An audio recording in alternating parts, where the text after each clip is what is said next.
Hello बच्चों, आज हम लेकर आ गए हैं ज्योमेट्रिक प्रोग्रेशन का एक नया क्वेश्चन। और ये क्लास 11th के स्टैटिस्टिक बुक से लिया गया है, जो कि चैप्टर नंबर 9 है। क्वेश्चन में गिवन है, if the second term of a GP is 4 then find the product of the first 3 terms of the GP. काफी अच्छा क्वेश्चन है।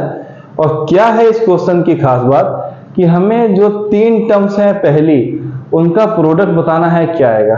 तो पहले हम लेते हैं लेट द फर्स्ट टर्म, मानना तो पड़ेगा फर्स्ट टर्म को हमने क्या ले लिया बच्चों, ए ले लिया, और ए ही होती है। एंड कॉमन रेशियो को बच्चों हम किससे रिप्रेजेंट करते हैं, स्मॉल आर से। ठीक है, तो हमारे पास फॉर्मूला क्या आता है nth टर्म का, Tn इक्वल टू ARn-1, यही तो फॉर्मूला है। और हमें एक चीज गिवन है सेकेंड टर्म, मतलब T2 हमें गिवन है कितना बच्चों, 4। ये रहा हमारे पास, सारी चीज गिवन है। अब हमें पहली टर्म, दूसरी टर्म और तीसरी टर्म निकालनी है। तो हम पहली टर्म निकालने तो लिखते हैं v, चलिए put n equal to 1, 2 and 3 we get. अब हमें 1, 2, 3 क्यों रखना है, क्योंकि हमें पहली 3 टर्म्स चाहिए। तो पहली टर्म्स के लिए put now n equal to 1, तो क्या मिलेगा T1, n की जगह पे 1, यहां मिलेगा आपको AR1-1, n की जगह पे 1 रख दिया। T1 AR1-1 हो गया 0, T1 आ गया a किसी भी नंबर की पावर 0 मतलब 1, किसी भी नंबर की पावर 0 मतलब ऑलवेज 1। तो T1 कितना आ गया बच्चों, a आ गया। ठीक है सर, अब आते हैं put n is equal to 2, क्या मिलेगा देखिए, यहां पर लिखते हैं T2, यहां पर आएगा AR2-1, T2 आ जाएगा बच्चों AR1, 2-1 कितना होता है 1, तो T2 मिल जाएगा बच्चों AR पावर 1 को लिखने की रिक्वायरमेंट नहीं होती है। थर्ड टर्म भी लाना पड़ेगा, जिसको लिखते हैं T3, n equal to 3, put n is equal to 3।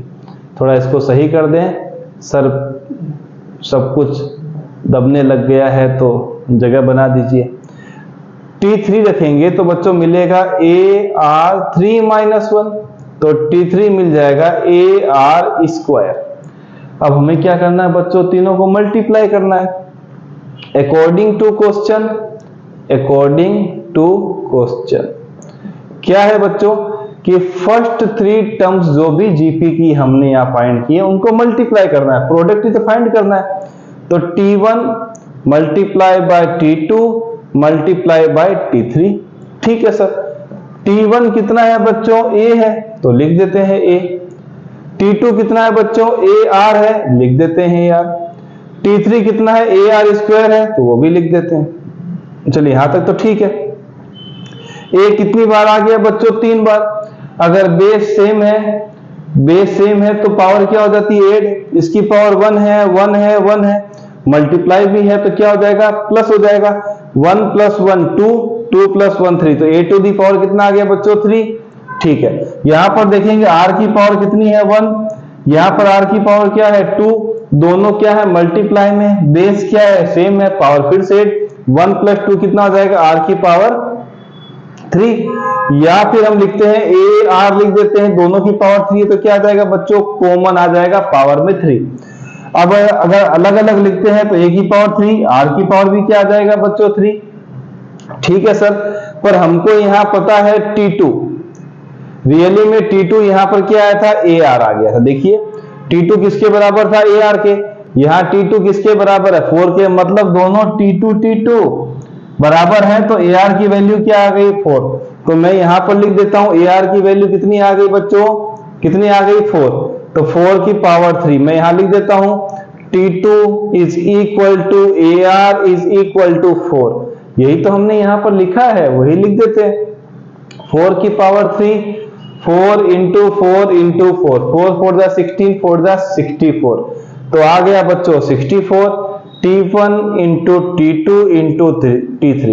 अगर फर्स्ट 3 टर्म्स अगर किसी जीपी की जो हमने यहाँ पर फाइंड की उसको अगर प्रोडक्ट निकालते हैं तो उसका आंसर कितना आएगा बच्चों 64, जिसका तरीका हमने यहाँ से सीख लिया था। बेहतरीन क्वेश्चन था, क्योंकि ऐसे क्वेश्चंस आपको बहुत ज्यादा मिलने वाले हैं। तो प्रैक्टिस करते रहिए, मिलेंगे इसकी अगले वीडियो के साथ।